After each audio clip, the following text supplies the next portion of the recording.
So I was asked to talk about the cost of living crisis, the impact on DPOs and disabled people's kind of movement, and I guess they're also about campaigns that DPOs are doing.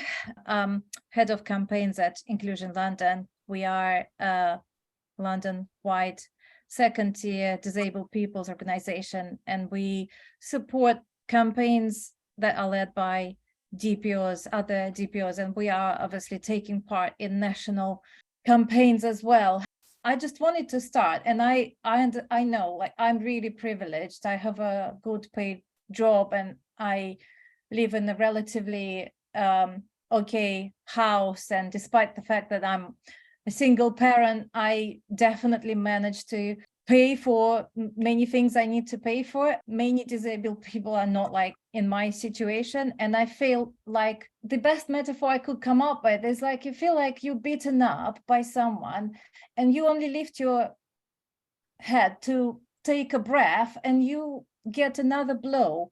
And that's, I think, what kind of our community feels about years of austerity, then COVID, then cost of living. I think there is also a feeling that we can't really take any more of this. So like a cost of living crisis, we talk about it, but there were 4 million disabled people officially living in poverty before we even started talking about it. So it's getting much worse now. Even before the crisis, we were making points that benefits don't give us enough money to live on, that our costs, disability-related costs, are getting high, that we face discrimination at work, and this idea that you can somehow like get a good job and lift yourself out of poverty. So does not address the structural kind of pressure that we face. Obviously, there is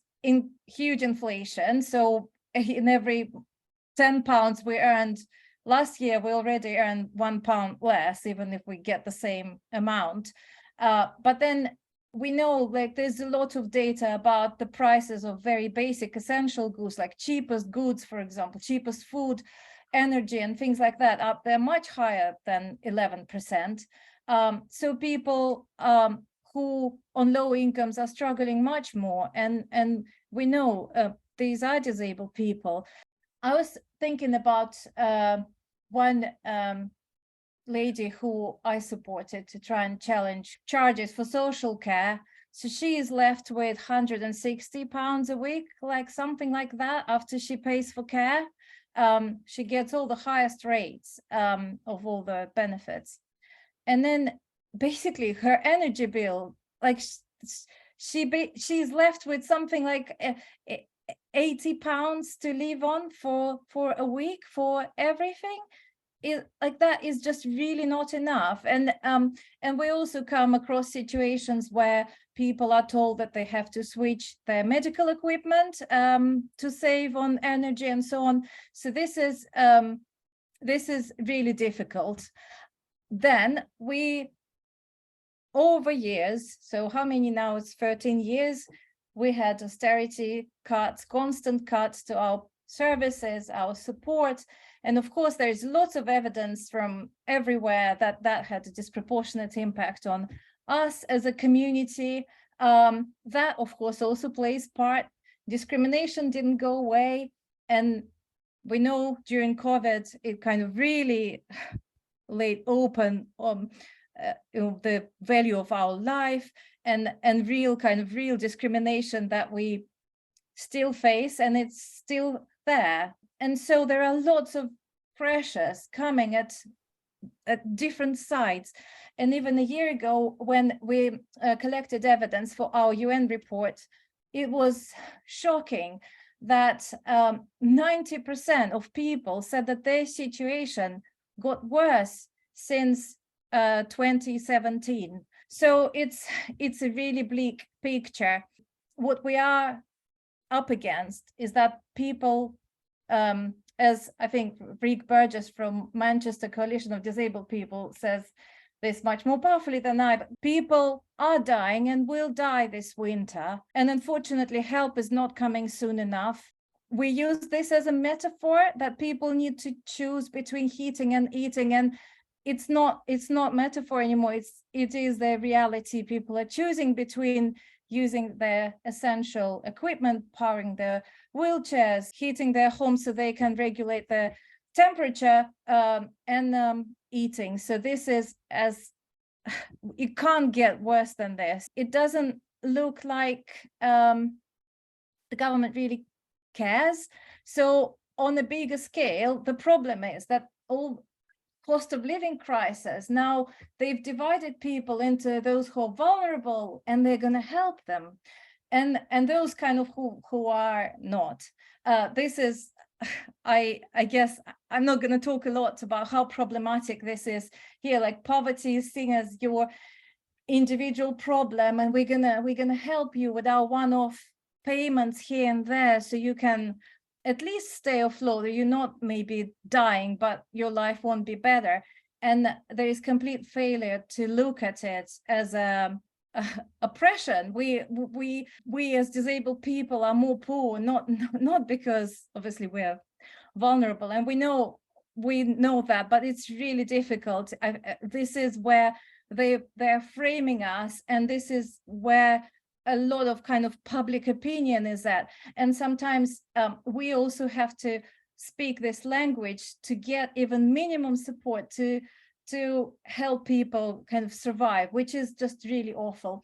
I think another kind of big problem is that DPOs are overwhelmed with immediate firefighting situation where you basically have to choose. So do you help people engage with kind of, excuse me for my language, rubbish systems, or do you kind of look at wider, bigger campaigns? And of course you would choose to get people help here and there, so then they can put food on their table, and you don't have any capacity, and people in your community don't have any energy out of dealing with very, very basic needs. You can't think about something bigger, discrimination and bigger campaigns, or being involved in the movement. So poverty is not just about money. It's about voice, it's about power, it's about ability to connect, it's about ability to be heard in right spaces. And DPOs are really struggling.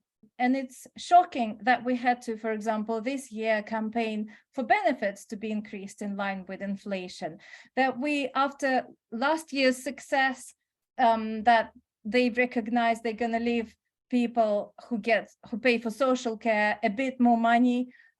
We have to fight again to convince them they have to do it every year. It's difficult because it distracts us as a movement from bigger things. And what government is doing, as I said, they're doing one-off kind of little things so people can stay afloat. And they also, and it's not only government, it's funders and everyone, they're also investing in advice and support, which is important. Of course, it's important, but advice to engage with benefit system that doesn't work, that is dysfunctional, is this the right way to go? And I guess for DPOs, as I said, the big problem is that many people are tired and in some ways kind of disappointed and disillusioned with what we can achieve as a movement. People lost their support, so they don't have enough support to engage or do things. There is some hope, obviously, that we're starting to reach out, we're starting to build solidarity, but we are very at such beginning. So starting to kind of build solidarity with other movements and kind of see how we can do things together. But I think it's it really would be interesting to discuss how we as a movement can deal with those big problems. So in terms of campaigns that we do, this is the big problem for us, that we find ourselves firefighting and arguing for increases in benefits instead of arguing for complete redesign of benefit system. So we are, as part of Disability Poverty Campaign Group and our cost of living campaigns, we are lobbying for increased energy support, when it's shocking what energy companies, how they treat disabled customers. We're calling for benefits review, so income that people get in benefits actually ensures there's decent standard of living. We are calling for scrapping social care charging, because this is a tax on disability and it pushes people with higher support needs and poverty. We are fighting against any further cuts to our services, because that would be awful, but these cuts are coming and they will unfortunately happen. And of course, on a bigger scale, we want full implementation of UN Convention. We want implementation of all our rights, like right to independent living, right to inclusive education. But at the moment, I would say these are big things that often just unfortunately get a bit overlooked because we get stuck with smaller things. There are ways to support disability poverty campaign group. We run scrap care charging campaign, and we try and get DPOs to connect and speak with one voice. I think the only hope there is that we can build solidarity and reach out and to other people, movements who are in similar situations, and be more inclusive, widen our reach and combine our forces with others.